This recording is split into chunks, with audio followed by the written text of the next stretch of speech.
Poglejte, situacija postaja nevzdržna. Mi smo zdaj slabi 2 leti beležili rekordne profite in zaradi odločitev vlade smo zdaj kar naenkrat pristali nazaj na navadnih profitih.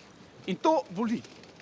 Gre pa tudi za vprašanje likvidnosti. Ljudje imajo kredite za jahte, imajo nedokončane bazene pred vikendi. Korektno bi bilo, da vlada ponudi neko kompenzacijo.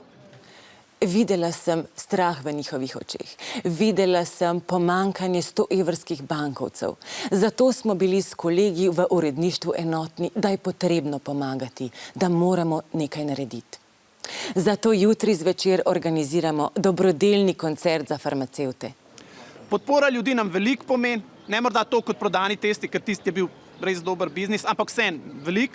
Vse za zdaj imamo še maske in razkužila za prodajati, ampak vsi se bojimo, da bomo v nekem trenutku preprosto morali začeti spet živeti samo zdravil in izdajati recepte in po 2 letih res absurdnih zaslužkov mi verjemite, da to ne bo lahko.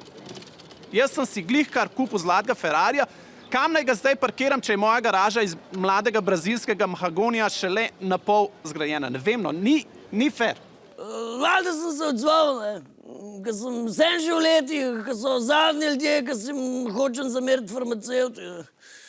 Pa zagrozili so mi, da mi bojo pijačo vrgli sirup proti hripavosti.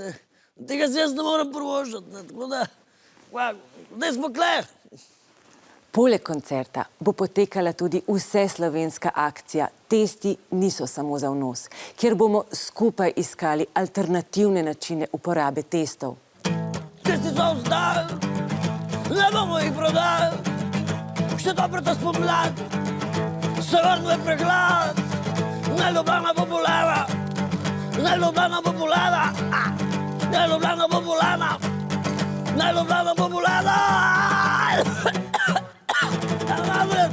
Malo pregladov.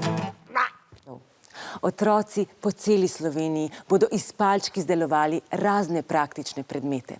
Minister Počivalšek pa je že predstavil inovativen izdelek domačega gospodarstva. Iz testnih ploščic izdelana biokajla, ki bo kmalu postala obvezna oprema za vse lastnike vrat. Skratka, ti testi se morajo porabiti.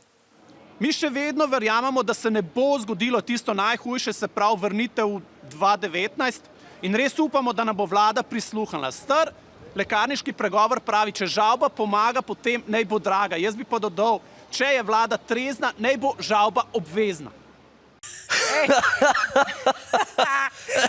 A je še kaj tazga? Ja, sam subscriber se gor, pa skozi dobivaš nove fore. Takoj subscriber, da nam pozabijo. Ja, takoj se moraš. Takoj zdaj se moraš subscribati.